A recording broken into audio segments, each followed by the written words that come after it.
I think to be a good coach, you've got to be able to explain things simply. Yeah, but by the way, folks, if you come for a lesson, Luke will get in your head. Yeah, he lives in your head rent free. By the way, absolutely. I've got to get in, understand, and try and think and feel what you are doing. Yeah. Without that, if I just look at you like a robot and say, "Oh, you're doing this wrong," and do that, it's not as easy as that. We definitely, if you as a coach, if you don't know that, then you may struggle. You snookered. Yeah. You've got to try and get in your mind. Yeah. So I know how hard it is, and I do it for a job. You know, so to do it and take it to the golf course, quite difficult.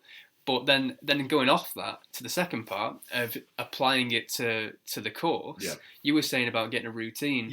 Now that routine, pros do it when they warm up before an event.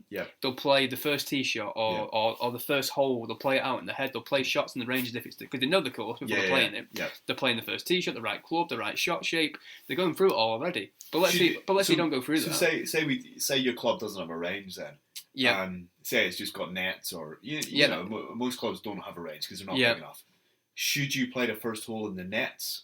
If you know what I mean, you can, because you know it. If you know the hole, you can play the feeling in the shot. You can look down at the ball, get a feeling of fade, draw, straight, whatever, wave your aiming, and go for it. And you can walk so freshly to the first tee with that in mind, which is what Tiger's spoken about a lot in the past, which is what is the biggest influence for me of taking that in.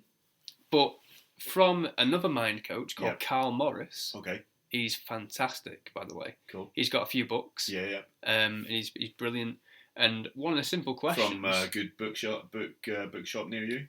Amazon. All you can get it from Amazon. Bookshops or Amazonian. Yeah, well, I think so. Yeah, Amazonian. Amazonian. Yeah. But he's got two great books. One about obviously putting, if Amazon one want to about advertise on this, they can. We'll call it right. Absolutely. Do you know what I mean? But I'll just call Amazonian at the time until they get big money. Fair enough. Yeah. Sorry. Go on. Yeah, that's all right. I like that. Yeah.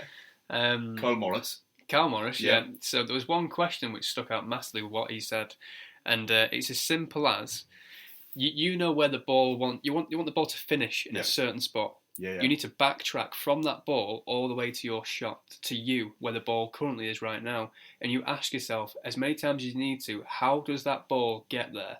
And when you backtrack and you see how the ball will finish there, let's say you're putting, for example, you see the break, it has to be on this part of the green to then travel in this direction and finish in the hole in this direction. So the ball at some point has to be at this small spot on the green for it to travel down in this way. And once you answer that question, you focus on the routine of getting that ball to that position. You're already feeling in your mind the shot before you've even played it. And then let's say you apply it to a driver. You're imagining the ball to start on this pylon to finish in line with this tree or wherever in the background. I mean, not finish with a tree, but in the background. Finishing there. What are you trying to say? You've seen my drives. No. Is that a dig? No, not at all. You sure? Not at all. Right, okay. But yes, so that's a way of doing backtrack. it. Backtrack from where the ball you want it to be and how does it get there. Cool. Answer all the questions, and then before you know it, your nerves have disappeared quite a lot. And you're focusing more on executing this skill.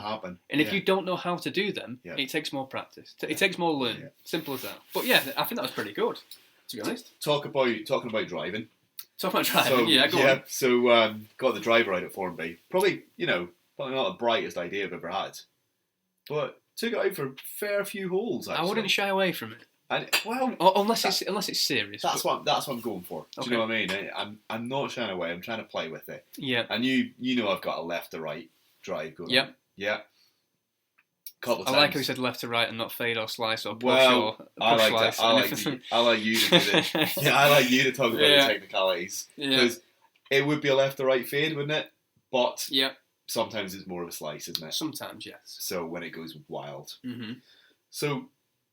It was not bad actually. There were a few times it was really wild. So I turned the face in like you told me, and then it went a bit straighter. Turn the face in as in address. Yeah.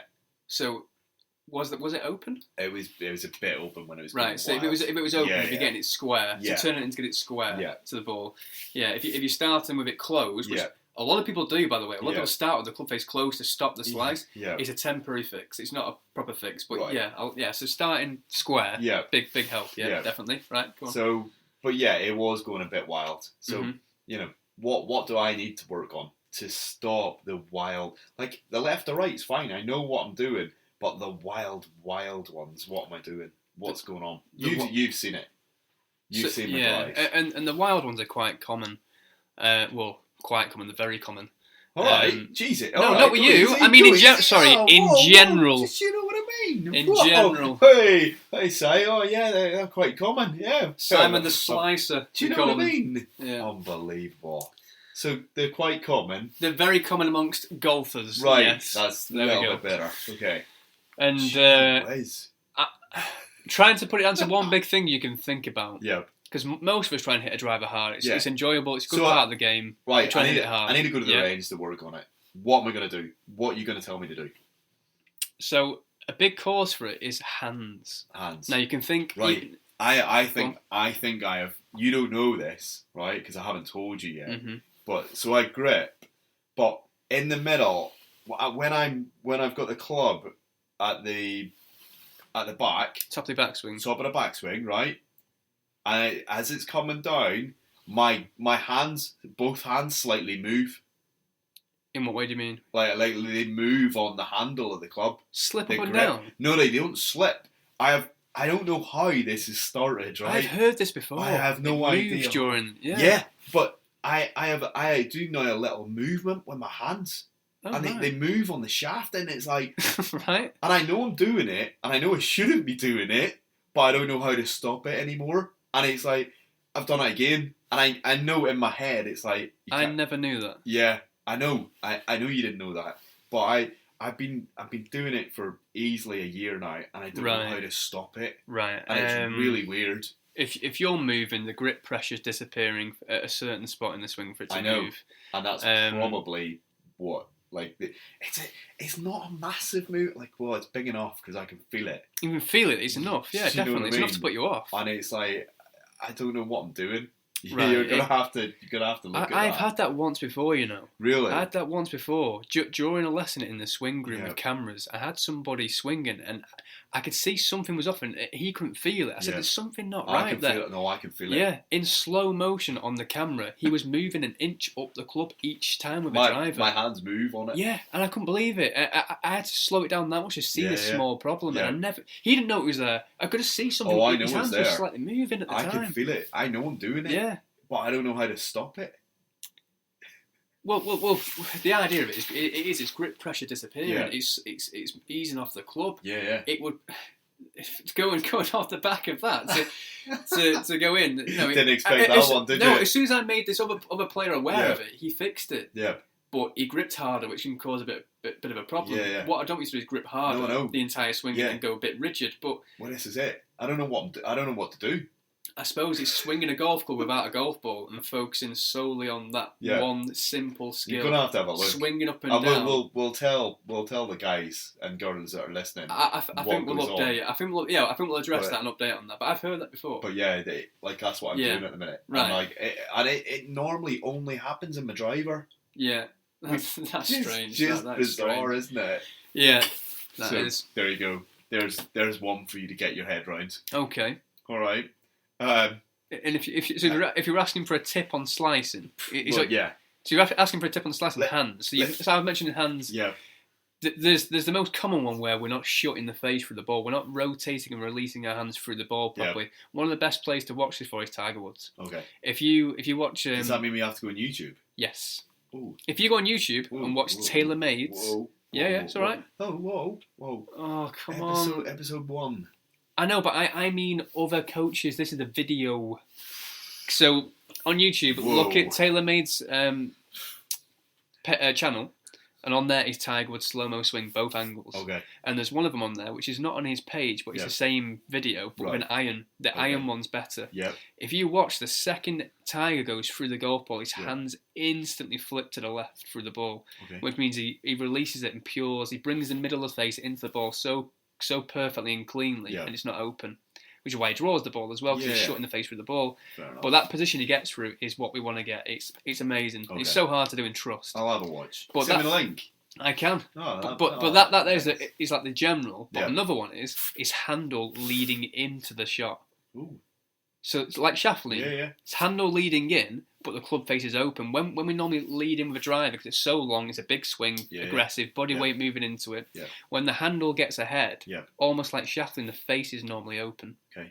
So the idea to think about, if you're not thinking about shutting hands, is to think about make sure the grip and the handle and the head are level, almost vertical level, going through the golf ball. Yeah. If anything, slightly on the way up to favour more height and strike. Fair enough. Unless you want to skies it, then we don't want to hit it too high. Yeah. But if you focus on that, then you won't really slice it as much. Okay. Because it's level. But then when you lead in with the handle, you'll notice that the heel starts leading in first when you lead in with the handle. Right. Unless you're shutting a lot through the ball. So it's a few of those, really. You know, you get the idea. Yeah. Yeah. Well, we'll work on it and see what happens. Yeah. But the whole moving the hands probably need to be looked at. Maybe. Yeah. Well, we're just saying. Hashtag. Yeah. Hashtag. Yeah. Okay. Hashtag. You know. Okay. Right. Yeah. So it is a short one today. The old pod, isn't it? I don't think it was that short. We've done. I think what we're missing is a question. Question? I would like to request a question. Okay. From somebody, whoever's listening. The question, I want it to be like nicely like detailed. Like it could be anything. Just try and give as much information as you can. I'll give you an accurate answer for what you would like. Just anything. There you go. Anyone. Ask a give question. It a go. Any question, and look, we'll give you an accurate answer. Even if it's about a Mars bar. What, 29p? No, 30p ones. Oh, whoa. Well, they went up. Yeah, 30p, no. Inflation. COVID. Unbelievable. What about your trolleys? They still no. What? You mean? What, you... For you they are, yeah. Oh, right, okay. Because I saw your man. Did you? You see him, yeah. Your man that wanted one. Yeah. Yeah. No good. Avoid. All costs. Look, it is what it is. So, your Mars bars are 30p. What about your boosts? 80. Fuck, I'm having 2 Mars bars for that. You could, yeah. Well, I am. Okay, so? I'm the 20p change. Yeah. Oh, by the way, bought that last ball. You did, you bought that last Divide Q-Star ball. I didn't see last one. Fantastic. I didn't see the last one splash. I saw it bury itself into a amount of trees. Oh, just saying, like, do you know what I mean? But it's more the sail away. It's not the splash. It's more just watching it curve away. You're not David Gray. Sail away. What are you gonna start singing? Bloody hell. Do you know what I mean, folks? Anyway, Luke, you've been amazing. It's been great fun. It's been nice to be back. Absolutely. That's Haggard the Hero, and we'll see you next week. See you soon. Thank you very much. Cheers. Bye-bye.